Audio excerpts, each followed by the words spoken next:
చాలా మంది అడుగుతున్నారండి, ఇంట్లో శివలింగాన్ని ఉంచుకోవచ్చా ఉంచుకోకూడదా అనేది చాలా మందిలో ఉన్నటువంటి ధర్మ సందేహము.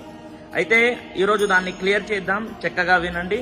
చూడండి, మీ ఇంట్లో గనక శివలింగాన్ని ఉంచుకుందాము అని అనుకున్నారే అనుకోండి, అప్పుడు డైలీ నిత్య ధూప దీప నైవేద్యాలన్నీ కూడా స్వామివారిని సమర్పించాలి అనేది గుర్తుపెట్టుకోండి.